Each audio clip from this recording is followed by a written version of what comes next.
അസ്സലാമലൈക്കും വറഹ്മത്തുള്ളാഹി വബറകാതുഹു. ജീവിതത്തിൽ ഒരു കറാഹത്ത് പോലും ചെയ്യാത്ത ബഹുമാനപ്പെട്ട മാനൂർ ഉസ്താദിന്റെ വഫാത്ത് ഏറെ ദുഃഖമാണ്.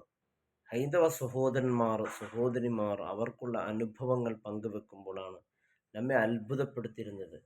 എല്ലാവരോടും ആരെയും നോവിക്കാതെ അദ്ദേഹത്തിൻ്റെ ജീവിതം, അദ്ദേഹം ഒരു ഹിന്ദു സഹോദരി തൻ്റെ അനുഭവം പങ്കുവെക്കുകയാണ്.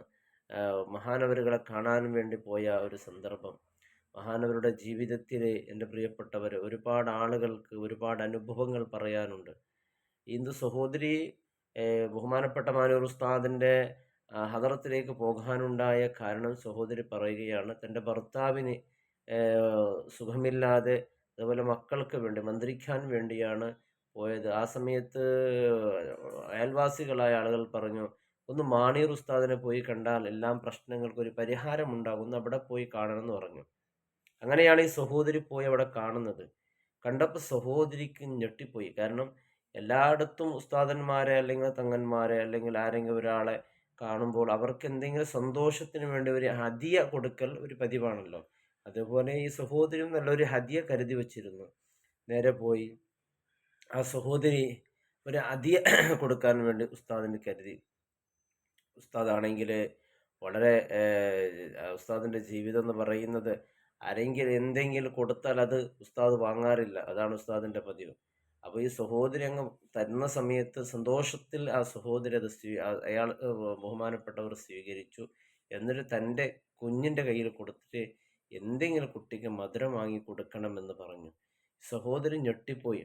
കാരണം ഇപ്പം തന്നെ, അതായത് ബഹുമാനപ്പെട്ടവരുടെ ഖബർസ്ഥാനം വീട്ടിൻ്റെ അരികത്ത് വെച്ചിട്ടാണ് മറമാടിയത്. അപ്പോൾ പലരും ചോദിക്കാൻ തുടങ്ങി, അതിലെന്തെങ്കിലും ഉദ്ദേശം ഉണ്ടോ എന്ന്. ഒരിക്കലും ആ ഉദ്ദേശമല്ല. മഹാനവറുകളുടെ ഖബർ വീട്ടിൻ്റെ അരികിൽ മറമാടാനുണ്ടായ ഉദ്ദേശം പറയുന്നത്, ബഹുമാനപ്പെട്ടവരുടെ മകള് ഒരു കുഞ്ഞെ പ്രസവിച്ച, അപ്പോൾ പ്രസവ സമയത്ത് വലിയ പ്രയാസമൊക്കെ ഉണ്ടായപ്പോൾ ആ കുഞ്ഞിനെ ഹാഫിളത്താക്കണമെന്ന് തീരുമാനിച്ചു. പ്രസവിച്ച് നോക്കുമ്പോൾ പെൺകുഞ്ഞാണ്. പിന്നെ ഹാഫിളത്തായി. അങ്ങനെ ആ കുട്ടി ഇപ്പോൾ അവിടെ ഒരു ഹിഫ്ള് കോളേജ് നടത്തുന്നുണ്ട്. അപ്പോൾ എന്നും ആ കുട്ടികളുടെ ഖുർആൻ കേട്ടുകൊണ്ടിരിക്കാമല്ലോ ഖബറിൽ എന്ന നല്ല ഉദ്ദേശത്തിലാണ് അവിടെ മറമാടിയത്. കാരണം എന്നും ഖുർആൻ്റെ വചനം കേട്ടുകൊണ്ട് ഖബറിൻ്റെ അരികത്തിൽ, കാരണം മലക്കുകളുടെ സാന്നിധ്യം ഉണ്ടാവുമല്ലോ. അപ്പോൾ ബഹുമാനപ്പെട്ടവരുടെ ജീവിതം ഒരുപാട് പറയാനുണ്ട്.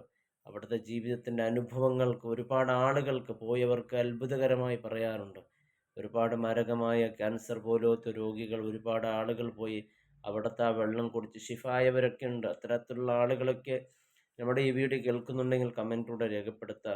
പ്രത്യേകിച്ച് ഇത്തരത്തിലുള്ള മഹാന്മാരെ സ്മരിക്കലും അവരെ കുറിച്ച് മദ്ഹ് പറയലും ഒക്കെ നമ്മുടെ ദോഷങ്ങൾ പൊറുക്കപ്പെടാൻ കാരണമാണെന്ന് അള്ളാഹുവിൻ്റെ റസൂൽ സ്വല്ലല്ലാഹു അലൈഹി വസല്ലം തങ്ങൾ പഠിപ്പിച്ചിട്ടുണ്ട്.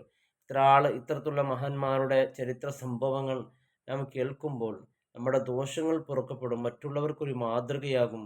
അവർക്കുള്ള ജീവിതം, ആ ലാലിത്യവും ആ വിനയും, ആ പ്രായത്തിൽ പോലും നിസ്കാരത്തിൻ്റെ കാര്യത്തിൽ ഒരു വിട്ടുവീഴ്ച, അസുഖം കൊണ്ട് നടക്കാൻ പറ്റുന്നില്ല എന്നിട്ട് പോലും 5 വക്ത് നിസ്കാരത്തിൻ്റെ കാര്യത്തിലൊക്കെ വളരെ കൃത്യനിഷ്ഠത പാലിച്ചിരുന്നു. അതൊക്കെ കാണുമ്പോൾ ചെറുപ്പക്കാരായ പലരും നാണം കെട്ടു പോകണം. അള്ളാഹു റബ്ബ് സുബ്ഹാനഹു വ തആല മഹാനവറുകൾക്ക് കാരണം ആരെയാണോ നാം സ്നേഹിക്കുന്നത് അവരെ കൂടെയാണ് നാളെ പരലോകത്ത്. മഹാരഥന്മാരെ സ്നേഹിക്കാനും അവരെ ബഹുമാനിക്കാനും അവരൊരു പ്രാർത്ഥന കിട്ടാനും ഒക്കെ നമുക്ക് വലിയ ഭാഗ്യം വേണം. കാരണം നാം സ്നേഹിക്കുന്നവരെ കൂടെ നാളെ പരലോകത്തായിരിക്കുമെന്നാണ് അള്ളാഹുവിൻ്റെ റസൂൽ പഠിപ്പിച്ചത്.